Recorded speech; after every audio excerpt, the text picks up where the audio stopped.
You're on the Six Screens Network, earning the reputation of giving all the right ingredients, uninhibited, and exposing the hard, cold facts about the Watchtower Society.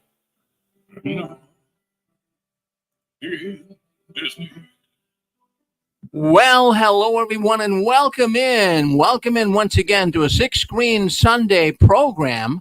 Well, the program coming up next is hosted by former Jehovah's Witness Anne Marie out of California. And the name of the program is Ex-Jehovah's Witnesses Share Their Story of Being in the Watchtower.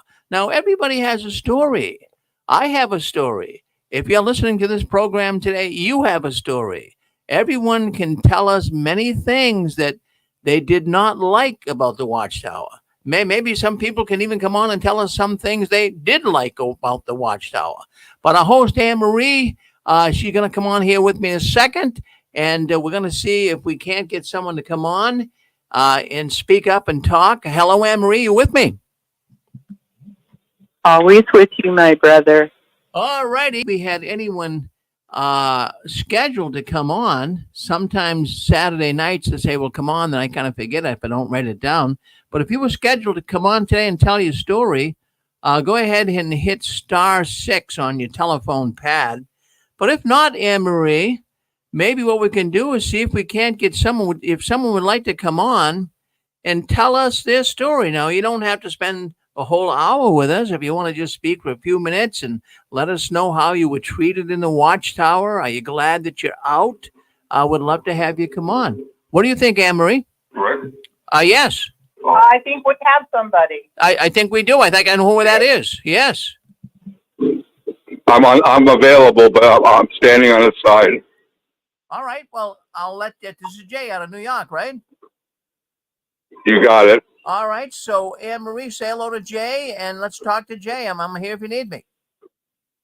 Thank you, Hi, Rick. my brother Jay. It's so nice to have you back. We have missed you. We enjoyed you yesterday. And how's it been going for you this Sunday? Happy Cinco de Mayo. Thank you. I love you guys. I couldn't handle the last one. It hit a nerve. Rick was right. It was very. I couldn't even respond on that thing with the. It was too much for me. My mind. Yeah. Well, I'm on a very important call. I'm not trying to be. Is it possible to do a little later, like half an hour or something? Jackie, I'm going home. All right. I'm on a call with. Okay, that's okay. If you. Yeah, I'm not trying to be give you trouble. That's okay. Yeah. Relax. Yeah. All right. All right. I'm in the home, so the lady's kind enough to let me talk. Oh. Hello. Hey, Marie. We're right here with you, Jay. We understand. Well, anyhow, I can talk. I got very sad when I heard. I don't know. I can't even. From my 20s to my. I don't know. It was never the same after I got thrown out. From the 20s to the 30s, if it wasn't for a psychiatrist and medication and finding other groups like anti-war groups to sign out with and anti-shock treatment groups, I never had that. But I became an advocate for people with mental illness, and I met lawyers and doctors who were suffering from it, and also were practicing to protect people from it. And I also was. It saved me from the witnesses because they provided even a storefront for people who were homeless or mentally out of it, and a lot of them around the road had dealt with witnesses, and they were messed up. And the psychiatrists I found in my experience they don't really understand what it is to be have been a witness. They don't understand. They just say join another church. They don't understand the dynamic of it, like that other.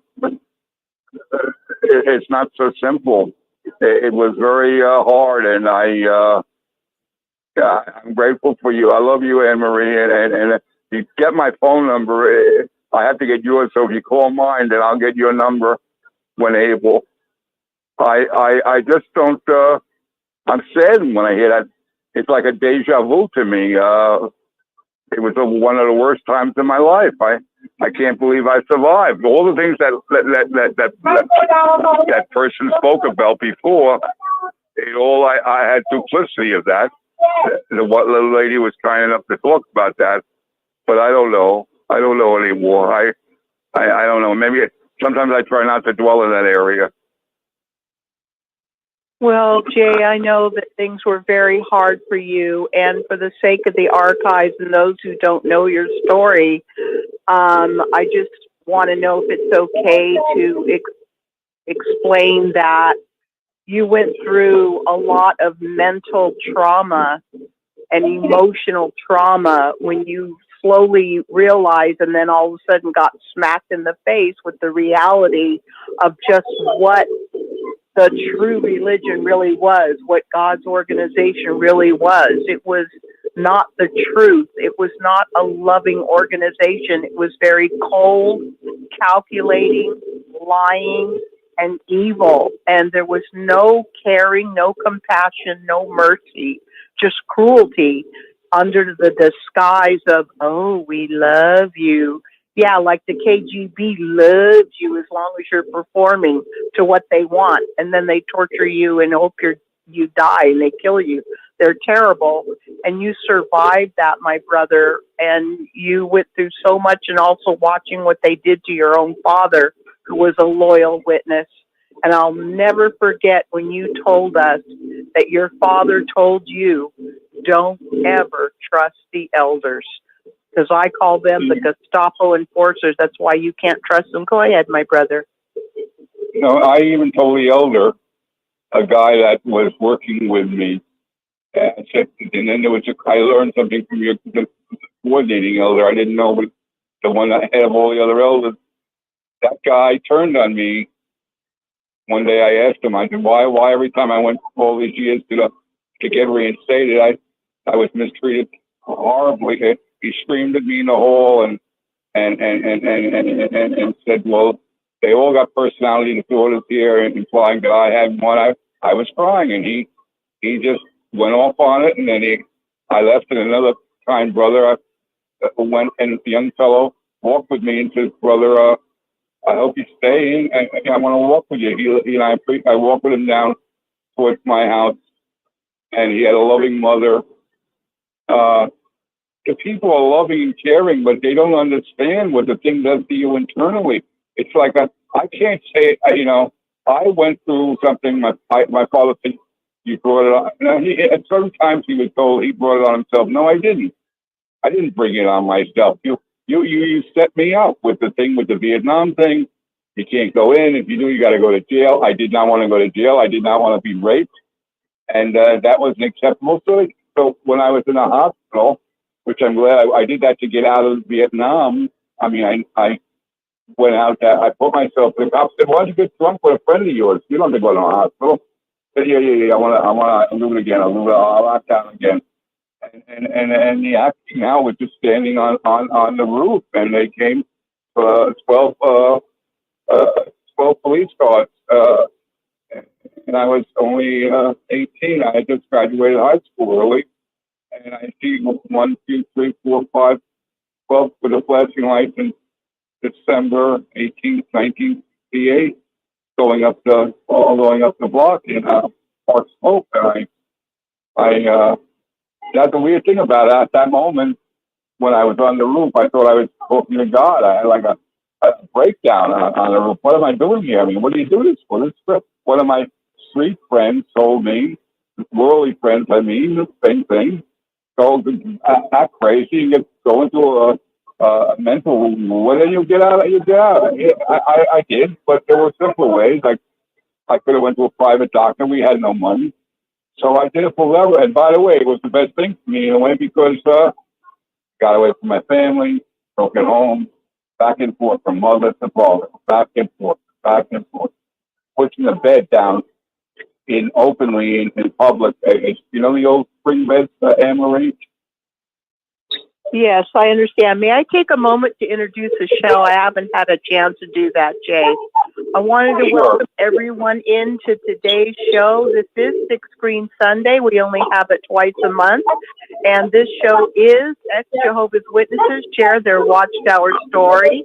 We have a guest on at this time, Jay, who is in a nursing home. That's why you hear nurses and staff talking in the background. Jay went through a terrible time in the Watchtower. His father came into the organization completely faithful and believing, and Jay himself was faithful and believing, and then slowly but surely he discovered the cruelty, the true reality of what the Watchtower cult is. And it's nothing that they portray themselves to be. He's talking about how he went through a mental and emotional breakdown, and he tried to get back into the organization, to be accepted again into the organization. It's called being reinstated after he was kicked out, which is called being disfellowship, where they ignore you and shun you and treat you like you're a piece of garbage. And he tried to explain to an elder what he was going through, and he was basically made fun of. There's no sympathy, no kindness, no comfort, nothing. They just put you down because it's not God's organization. There is no love. And now poor Jay is still suffering with the ramifications and the scars of what the Watchtower did to his life. He watched his father suffer, watched his father be abused. And so, again, this show is ex-Jehovah's Witnesses Tell Their Watchtower Story. Today is May 5th, 2024, and we are on the six screens of the Watchtower on this day, and we are talking to our dear brother Jay, who had a show on the six screens called Behind Closed Doors, and we still missed him on that show. Go ahead, Jay. The floor is yours. You want me to shut up and let someone else go, or you want me to continue? I never want you to shut up, but I do want anyone who is listening who would like to share their story to, if please just hang on a little bit and let Jay finish up what he wants to say. And Jay, just because if somebody does want to talk, we don't want you to leave. We want you to stay there because we do miss you and we do listen to you and we do appreciate your sharing what you have been through. You have not had an easy time, my brother. You have not. You go ahead. I wanted to say something strange. It's strange. A ministerial servant says to me, who lives in my building, you've had a very difficult. They know the individual stories of each one. You've had a very hard life. Well, I was angry when he told me that because he made me feel he was a crippled polio victim who worked for the minute to transit, and I used to bring them food from the free food I got brought to me by the Jewish organizations. They never once invited me for dinner like the old days when I was a witness. It was, a freaky group. They're freaky. They're worse than skinheads in a way. The skinheads, they tell you that if you see them, they're going to hurt you. I've seen the Hell's Angels. I'd rather be with them. I've seen them and data. I'd rather be with them and walk with them a little bit than be with the witnesses. They're like camouflage. They play. They put on and off. You just say the wrong thing, then just one thing. I make it simple. There was a brother. I remember reading in one of these books. I read all these books. I love the fact that Rick's collecting all of them. They want to destroy the history of this group. This brother was a Bethelite, and he served faithfully. I met all these Bethelites, and they were really good. And I met the older ones. I even met a Nephilim. I was studied with a Nephilim, that's now living with the governing body. I mentioned his name. Maybe I shouldn't have yet last night. And he was kind. He meant well. He never brought up what that overseer that this fellowship me. Gee, what a sick puppy, man. I mean, I saw him across the street. My girlfriend lived there. Very wealthy neighborhood in Brooklyn Heights. Her brother was a big attorney. She loved me for 34 years, and I loved Barbara. And then she died of cancer. And that was one shock. And then you see what kept me alive was I was going to these 12 step groups. That is for any brother out there or sister. Go to it. I went to older groups, codependency groups, or I went to stop smoking groups. They were able to be very helpful and stop smoking after 3 years. They can thank you, and they're taking my tray away. It's nice of them. I'm locked in the bed for 3 years now, and I get therapy. But I tell you something, I went to these groups, and I met other people, and they heard my story, and they really felt for me like alcoholic people who were recovering from alcohol. I didn't have that problem, but I had a smoking problem. And how did it start? I took one Newport cigarette, and I ended up smoking for so many 30 plus years.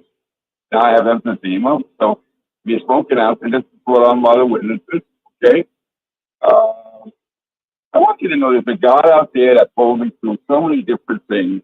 That's why I'm on this program.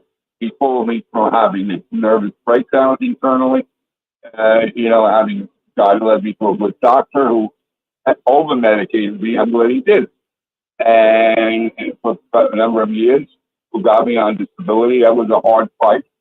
Because I didn't fit the pattern. I had been working in brokerage house, law firm. It didn't fit the pattern of being A to D. But at a certain point, I said, I don't want to do anything anymore. I said, that's okay. I don't want to work. And that's okay. I gave up on everything. That was the break I had later on, the break down from reality, because I figured I was finished. But then I found out there's ways to pick pieces up with these groups.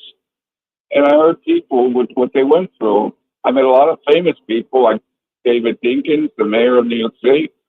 You meet a lot of people in your travels in the 12-step programs. And you meet a lot of people that are famous in this program. They may not be identified, but they're wanting to identify themselves. You and Marie are a very strong conduit to insanity. Because I heard your thing, and you're not even showing the suffering you are, but the depth of your suffering with your children and everything, when you're in that damnable organization, and it's damnable because it's run by the devil. You don't treat people like they're garbage when you don't do that to people. They have no respect for psychiatry, and if a person has committed suicide, that's because they didn't follow Jehovah. Is that the right way to say to a family? Are you people? They remind me that Hitler youth. Hitler youth were like that. These son of a gun. They have no sympathy. I know sympathy.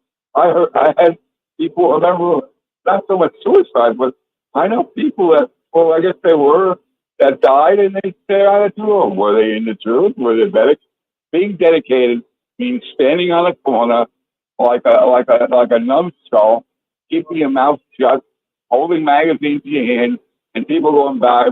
That's all they do now, and smiling. Known as Manhattan Project, by the Circuit Overseer Hogan, H-O-G-A-N.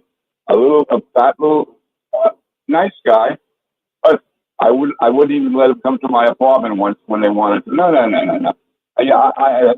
He did enough damage to me. I don't need a Circuit Overseer visit me. What do you need, $20 in a hand? Is that the deal? Maybe. That's another gimmick. And they will get your money, $500,000 what my father left them with his wife. And I didn't want any money. I wanted their love. I wanted the love that I had. I thought I had with the soul. Now I thought Jesus Christ is my love. They didn't love me. They tricked me. They took people. They steal your heart, these son of a gun. They're very evil. Well, Jay, let's take a break. Jay, can we take a little break right now? I like what you just said. They trick you. They trick you into believing that they're the truth. They trick you into believing that they love you. And it's just all a lie. And when you realize, you come to the slow realization or a sudden realization, the shock and the pain and the hurt of the depth of the betrayal is so bad. And then they have the nerve to tell you that it's all your fault. You shouldn't have believed that. Well, you this and you that. You should have been faithful. Just as for the sake of anybody who doesn't really understand, Jay, I'm sorry, some of your transmission sounds a little garbly, so it's kind of hard to understand. I'm used to you. I can understand. So for those that maybe didn't catch a few things, in Jay's apartment building where he formerly lived was a Jehovah's Witness, if I understand correctly, who had suffered through polio, and you used to help him a lot, and you used to associate with him, and he was nice to you. But then after, you got this fellowship and having your struggles, he was cold to you, even though you still helped him, offered him food, offered him help. He was cold to you. He didn't invite you to his home anymore. He wasn't friendly that much with you anymore. And also, I remember that after you were in a nursing home, there was an elder used to call you sometimes, and you tried to explain your situation. And didn't this elder basically coldly tell you you did it to yourself? Yeah. I gained weight. He warned me, he believes he's God speaking. He had wanted me to go to a rehab center to lose weight. I told you, I warned you. And by the way, I've never seen a heavier person than you are in baloney. I could name sisters that are bigger than me. I recently lost 180 pounds in this place since November 5th, 2021. But that's not me. I want to thank you, because people don't know the depth of suffering that people. I mean, if anything, my example is, you make me come back to life, thank God. But they kill the purpose of living. They trick you. They say if you leave that Jehovah, they're con artists. That's all. They're very clever. I'm not so clever. Abel was like a good con artist. He knew the business. So I'm going to stand down. I'm going to give you guys a chance to talk. Well, it's nice just to take a break, my brother. I know this is hard for you. A lot of people who maybe haven't really gone through, you have gone through an exceptionally difficult, traumatic time with the Watchtower organization, because you had faith and your father had faith, and you watched his faith be abused and destroyed. And then you had to watch your faith be abused and destroyed and betrayed. And the suffering that you've gone through, and people cutting you off, and you try to get help, and then you find out that the wicked world, quote unquote, has compassion and understanding, and they get what you're going through, and they let you know that your suffering is not because you're weak and because God doesn't love you, but it's because you've been suffering from occult and abuse, severe emotional and mental abuse. And it's just a horrible thing. And to know that it's not you when the Watchtower draws you in by saying, oh, all your troubles are because you're in Satan's world. You need to come to the Ark of Salvation. Come to Jehovah's organization. Come to where there's true Christian love. And all your problems will just kind of go over there, because you will have Jehovah's protection. And they literally draw you in, and they love bomb you, and they make you feel like, oh, I finally found spiritual paradise where real Christians and real love is. And once they have you, the conditions become more and more, and the snare and the caught in the trap becomes tighter and tighter and tighter. And by the time you realize you can't escape, it's too late. If you manage to get out, it's almost like they still have you, because the damage is so deep. Jay, I'm so glad you're there. I hope you don't leave. I would like to take this opportunity, if anybody is on the line waiting for their turn, please feel free to add any comment or to tell a bit of your story or to share a question or anything. *6. This show is all is ex-Jehovah's Witnesses share their story. Go ahead, anyone. Anne Marie, it's Dick and Connie. I was just listening. Hello. I was just listening to what Jade had to say. And I just want to throw a quick comment in. And I've probably mentioned this a dozen times over the last 20 years. But I was at an elder servants meeting, and the presiding overseer came, and they wanted to know how us brothers felt, those of us that were on the servant body, how they would feel if the Watchtower Bible and Tract Society decided to disfellowship obese people. And I remember standing up and giving the presiding overseer, the circuit overseer, a hard time, like, hey, why should we vote on this? Shouldn't the Holy Spirit give us the answer and tell the anointed, and the anointed tell the governing body, and so forth? So it really points out to us a fact that image is so important to the governing body, that you look prim and proper, you groom well, you dress well, you speak well, but it's all a false image. And that's really all I want to say. I mean, something that Jay had just mentioned about, being overweight. And one of the reasons I probably didn't bring him back in the congregation is because his appearance wasn't the appearance that the governing body wants. Everybody slim and trim. And, and I remember telling the circuit overseer when he came, I said, well, that's the Gestapo. I mean, those are the people, the Gestapo wanted to mass the race. Everybody had to be fit and, blonde and so forth. The Aryan look. Well, the Watchtower has its own look, but it's false. And I'm enjoying your program, Anne-Marie. I just thought I'd throw that in there. Well, I really appreciate that anecdote, Dick. Every time I remember when the Watchtower announced at their district convention in 1966, God's Sons of Liberty convention, the 1975 Armageddon prophecy, and for 2 solid years it was drummed into our heads. Armageddon, it's so close. At latest it will come in 1975, in the autumn of 1975, but it's so close it could come at any time. It could come next month, next year. We better be ready. Oh my God. And we were kept on constant high alert. And then 2 years after they announced the 1975 Watchtower prophecy, in 1968 at the district convention, they presented the first of what they called the little teaching books. And that was the blue book, The Truth That Leads to Eternal Life. And that book was specifically presented as a tool by which anyone in the world could be studying, and it would contain everything that they needed to know in order to make a decision whether or not to take a side on Jehovah's side within 6 months. And if within 6 months the study was not ready to make a decision for Jehovah, they were to be dropped and just spend time with somebody else, because time was so short.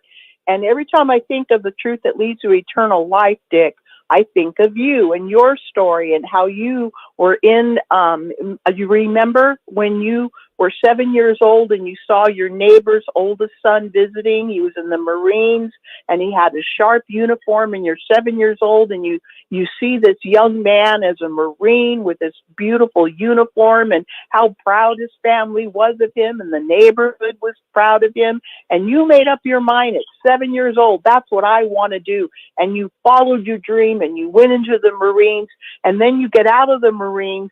No, you didn't get out of the Marines, but I mean, you were on your way. I am sure you could have been whatever you wanted to be in the Marines, but somebody got a hold of you with that book and convinced you that you could not stay in the Marines, and you got swayed and pulled away from the rest of your life, what could have been and should have been the rest of your life, all altered because you believed that book and what it taught you.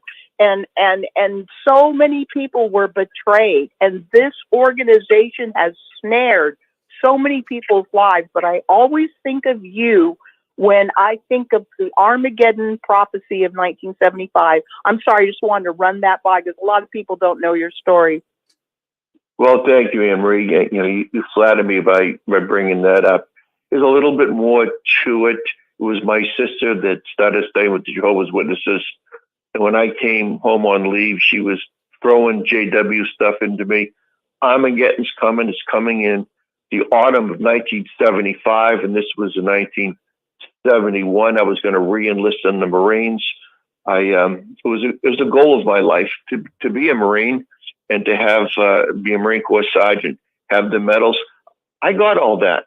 I received that, and I was going to, stay in. Probably would have been a first sergeant or a sergeant major after 20 years. That was my goal. And the hard stuff was done. The boot camp was done. Infantry training regiment was done. Vietnam was done. They gave me a medal when I was in Vietnam. I was on my way to being a first sergeant. It probably did take me 20 years, but that was my goal. And all of a sudden I find out that Armageddon's coming. You will die if you are a U.S. Marine. And now that you know the truth, because my sister told me, if you don't accept the truth, you will die. And I'm going, my God, I came back from Vietnam without a scratch. One of the few guys that in my unit that could say that. Not a scratch. I'm certainly not going to make it through Armageddon. I'm going to die. And having the threat of having your life taken away from you in a violent way is very, very scary. It leads to PTSD, but you really don't realize it at the time. And, when Armageddon didn't come, oh, by the way, the girl that I was going out with, very pretty blonde, I told her we were studying together and we're getting towards the end of the truth book. And I thought, you know what? When we get to the end of the truth book, we'll get baptized. And then I was going to marry her. That was my plan. And she said to me, nope, I'm never going to be a Jehovah's Witness. The priest came to the house and he persuaded me not to study with Jehovah's Witnesses anymore. So I was devastated. And for the first time in a long time, I can remember just crying, going over my Bible conductor's house and telling him, Paul doesn't want to be a Jehovah's Witness. And he says, well, she's a very attractive woman. I understand your loss. But you know what? In a couple of years, you'll see her corpse on the ground and the birds of the air will be plucking her eyeballs out. Oh my, that kind of devastated me. Well, Armageddon came. Armageddon didn't come in 1976. The year Armageddon didn't come. I got laid off my job, and the state of Massachusetts allowed you to earn $100 and augment your unemployment. So that's what I was doing. So I'm pumping gas, and Paula comes in with her new boyfriend in a brand new Mustang convertible. She doesn't say hi, Dick, or anything like that. She goes, we're still here. We're still here. Started laughing. Yeah, she was mocking me, and her boyfriend take off in a brand new Mustang convertible. I felt like crap. I mean, and Watchtower doesn't come on and say, brothers, we misread the scriptures, or we have a new understanding, or a new light, or something. They come on and said, yes, brothers, listen, all those of you who thought 1975 was going to bring Armageddon, that's because some of you people ran ahead of the organization, which was a bold-faced lie. If you read The Truth That Leads to Everlasting Life, you'll know in one of the chapters they come out and said, there's a definite time of the beginning of the pains of destruction, and it's going to culminate in the year 1975 when Jehovah will destroy this wicked system of things. Right there in print. And that's what gaslighting is all about. And like I said, me and Connie are going to be doing a program in 2 weeks on gaslighting. But anyway, I don't want to take up all your program. I'm sure there's a lot of other people that want to jump on, but I'm enjoying your program. Thank you. Well, thank you so much, Dick. I really appreciate your sharing the premise of your story. It just, like I said, every time I think of the Truth Book, I always think of you. It just boom. It's synonymous. Dick Borgie, Truth Leads to Eternal Life. The bullshit book that fooled thousands and thousands and thousands of people. What did you say, dear? I said, thank you very much. You flatter me. Oh, I'm not a flatterer. That's just the way, I'm just telling you how I see it, and that's just the way it works. But thank you for sharing that. So many people came into the organization believing the lie. Rick has brought out more than once that when it was obvious that the 1975 Armageddon prophecy of the Watchtower failed, within the next couple years or so, 250,000 people at least, there were probably more, walked out. I remember hearing about one pioneer lady. She was in, I think, 80, 85 or so. She was in her 80s, and she had served under Rutherford. I think under Russell as well. She had faithfully served the Watchtower. She had pioneered tirelessly, darn near killing herself. And when somebody made just one more remark about why Armageddon didn't come and whatever, they said right in the middle of the Kingdom Hall in front of everybody, she threw down her book bag and said, "That's it. I have had it with this organization. I don't believe a word that comes out of any of their mouth," and walked out. And everybody was shocked because everybody knew she was like the star example of a faithful Jehovah's Witness. And she saw it. She saw it. She said, "This is a bunch of you know what," and walked out to throw down her book bag in the middle of the Kingdom Hall floor in front of everybody. I never forgot hearing that story. And I remember I was just coming back into the organization because I had been talked into coming back into the organization because they told me that my children would die and my baby that I was pregnant with was going to die too if I didn't come back to Jehovah, aka the Watchtower organization. And I was already deep in the indoctrination because that programming was still in there. And I remember thinking about that sister who threw down her book bag and walked out. How could she leave Jehovah's organization? Jehovah's going to destroy this wicked world. Why is she going back to it? So I always appreciate when you kind of tell your story, Dick. I really, really do.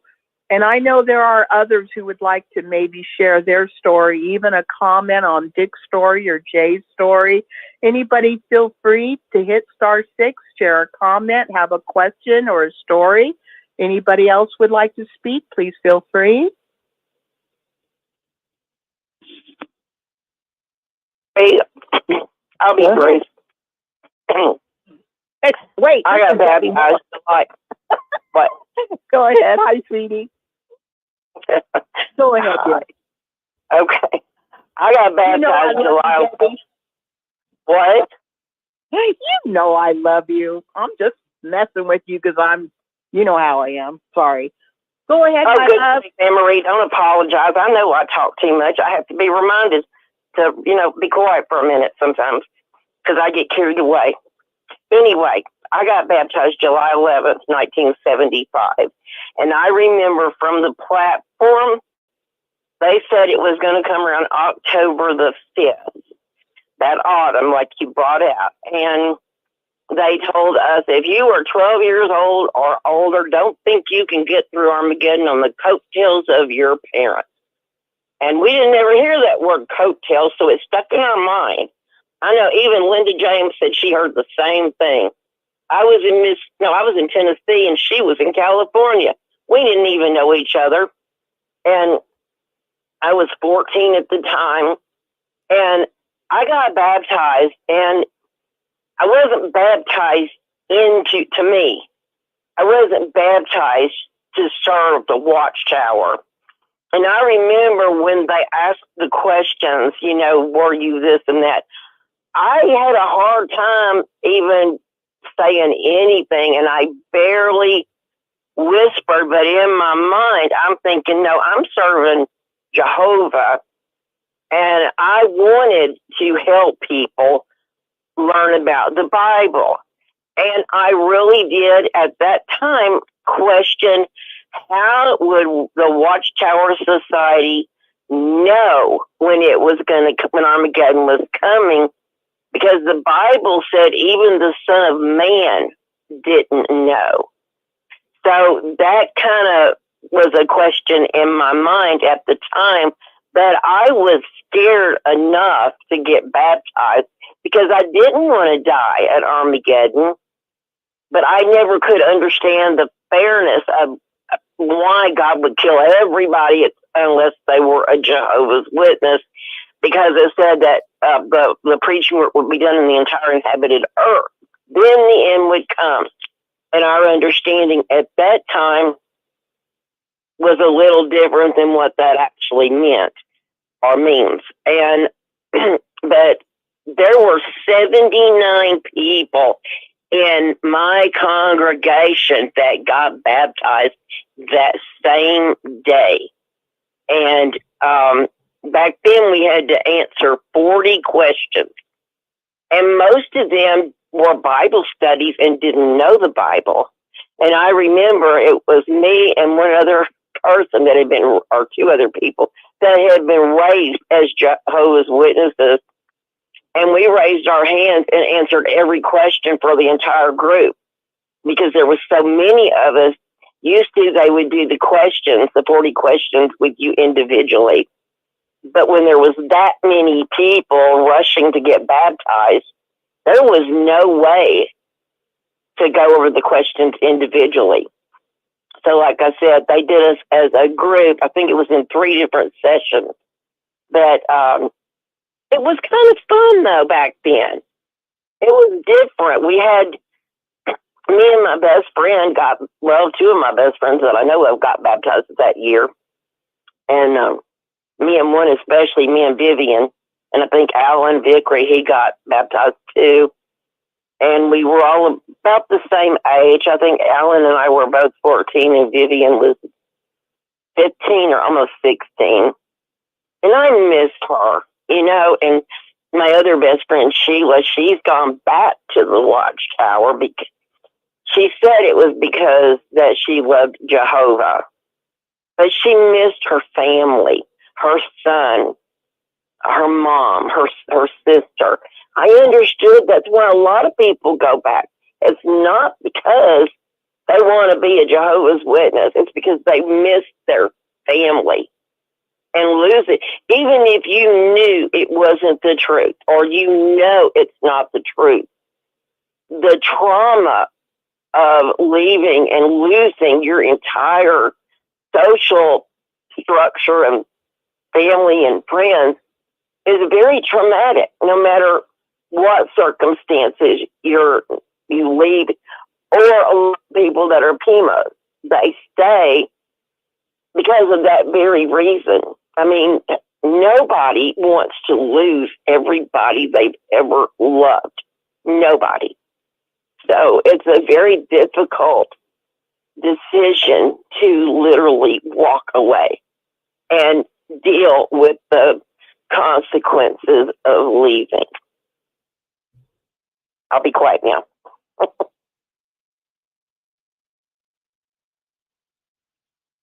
I had you time to go a little bit further. But you know what? You brought up a couple. No, Debbie, you brought up 2 things that I just want everybody to prick up their ears to. One, fear.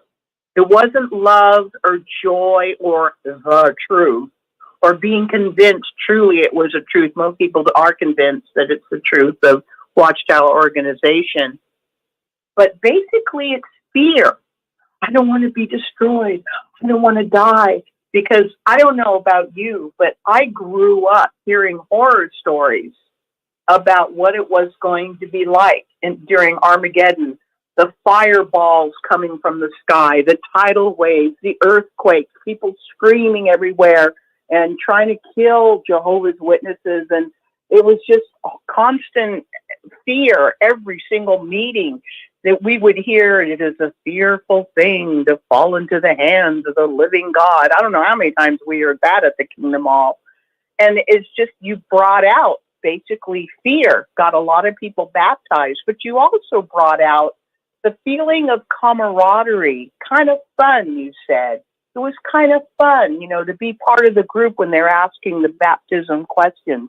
And just as a side thought, for those that don't really understand what we're talking about when we talk about answering those questions before we get baptized, Watchtowerites are always made to prove that they really believe what Watchtower teaches before they are approved of getting baptized.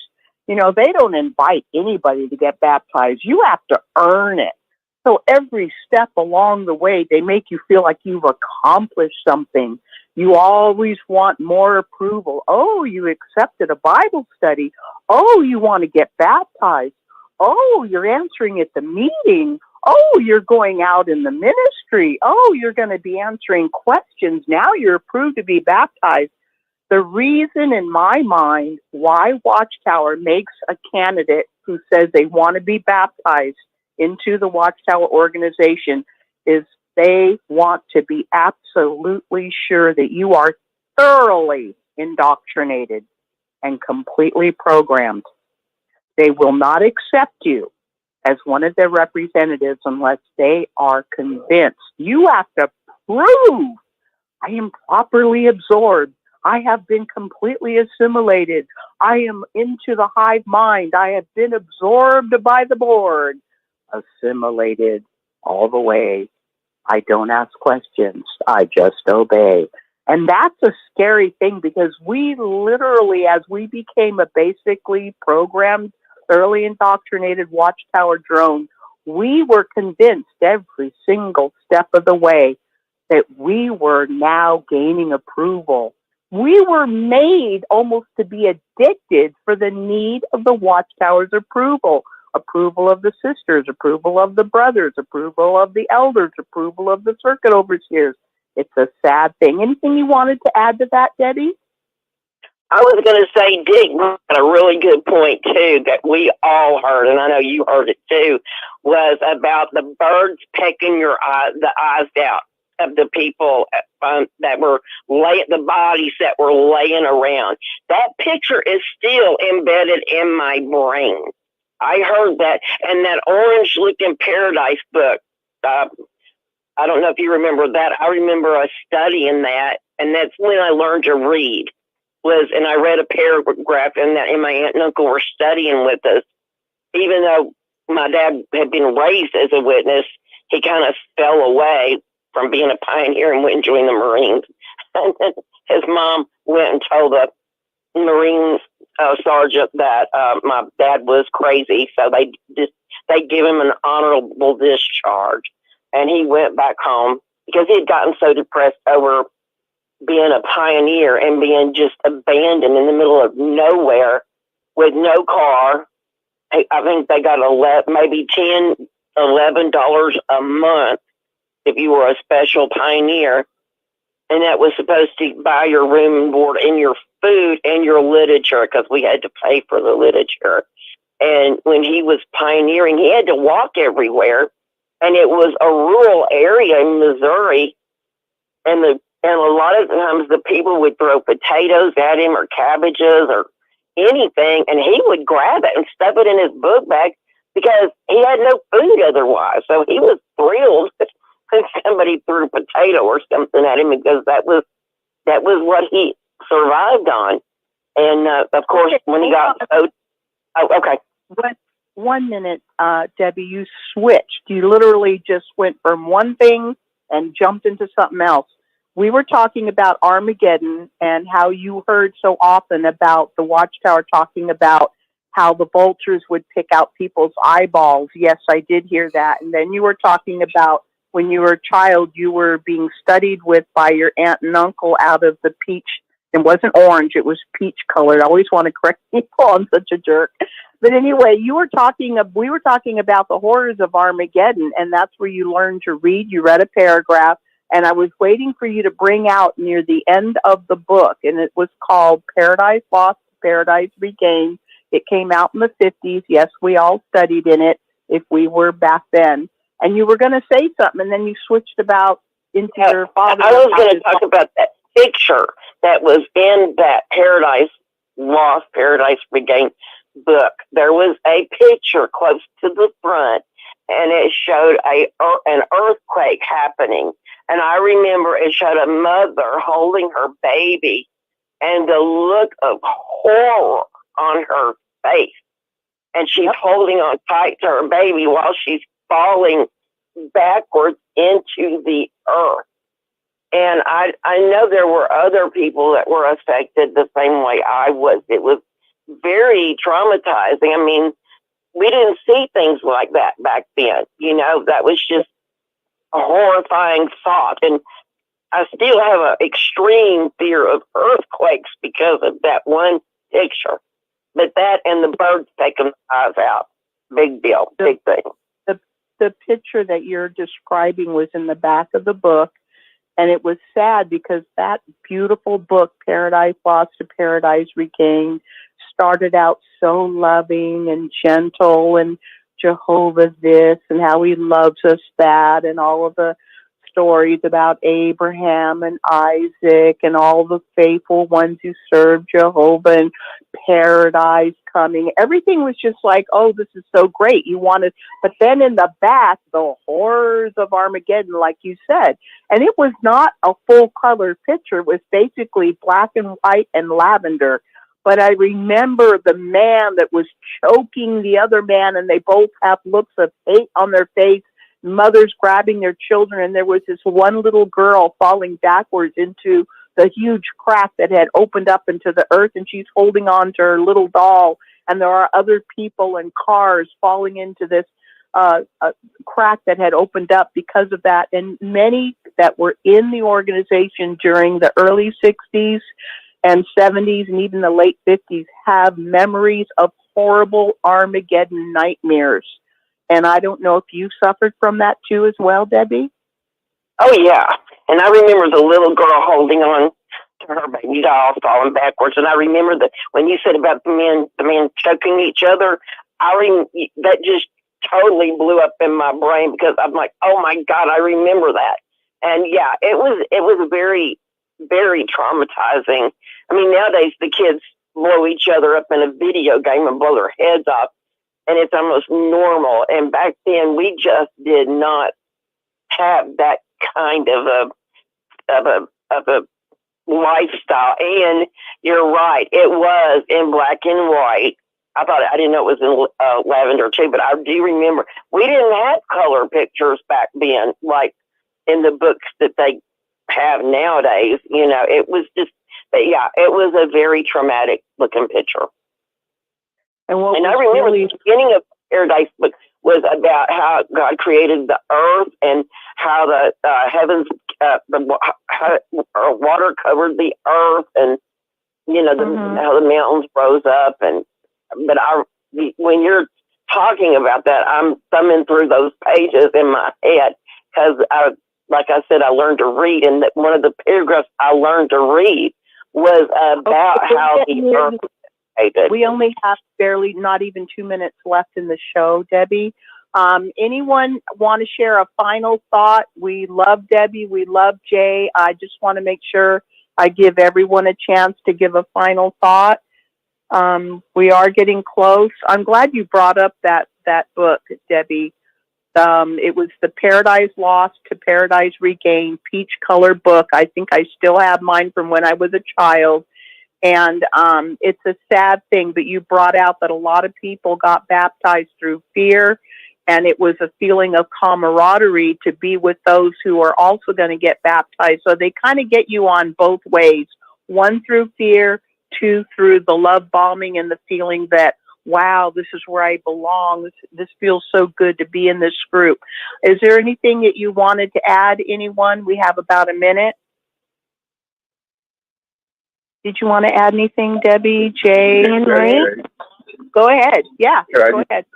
I want to just thank Debbie and you. That was a book that I got introduced to. I love that book. I said really kind and fond memories with that book, and I remember the little lion and petting the lion's mane, and little girl petting the ferocious lion's mane and smiling, and the tree in the background. And yes, it was all black and white, but yeah, it had a beautiful effect on my mind. And that's what. And the fun thing was, They made like a engraved thing in the front, like you could feel the tree. You know what I'm talking about? In the front, there was like the impression came out. I don't know what they call that. Yeah, thank you, Jay. Thank you. Susan, was that you that wanted to comment? I'm sorry. Somebody was trying to comment? No, that was me. That's okay, Anne Marie. We can save it for No, another time. I don't think so, Susan. Now you've got me curious. I can't wait. Oh. Well, it's just about this peach book, this paradise book that you keep talking about. I remember that book, and I was not a witness, but I was a child, and I guess my mother had been studying. She had the book, and I found it, and I can still see the picture in my mind's eye of Abraham trying to sacrifice his son. It horrified me, and I took the book to my mother, and I said, "Mom, what is this?" You know, it scared me. So I don't know why they use these horrid pictures to try and describe. Yes, they did happen, and I understand that. But to picture it is another thing. And to put it in a horrifying way, you know, Yeah, and it was not almost it was not for children. That book was not for children. That's what I was going to say. They made it like it was the children's first book to indoctrinate them. They didn't have children's books back then in the Watchtower. I want to thank everyone who came in today on our Six Screen Sunday show. This is Jehovah's Witnesses, share their Watchtower story. We want to thank our brother Jay, our brother Dick, our sister Debbie, our sister Susan. It was a wonderful show. Thank you all for sharing. We're going to go to our brother Rick and Sunday's edition of JW World News. Rick? Well, thank you, Anne Marie, and so good to see so many people calling in. That really makes my heart glad because we're trying to get more people to come in on Sunday, and it's been very good. So good job, Anne Marie, and I want to thank all those people that called in as well. Well, you were on the Six Screens Telenetwork, and friends, I have to tell you, we still have more programming that'll be coming up here shortly. We got JW World News. That's the Sunday edition. That'll be coming up in just a couple of minutes. And then after that, we go to the Christian Court. Whoa, what a program that is. And now Jay Hess and Scott Walton, the two scholars here associated with the Six Screens, biblical scholars, and they'll be discussing issues that are peculiar Christian questions. So they'll be bringing that up today on the Christian Court at 4 o'clock. And then if you have Bible questions after leaving the Watchtower, by all means, you'll want to listen to Jay Hess. He comes on at 5 o'clock. He'll be answering your Bible questions. And just for the record, at one time, Jay Hess was associated with the Watchtower Writing Department. So I think you'll find his program very fascinating. But thank you all for coming in that have commented on YouTube and Facebook, and for those that have been calling in as well. We're going to end this program right here, and we're going to go to the next program coming up next. Stay right on this channel. Don't go anywhere. JW World News up next.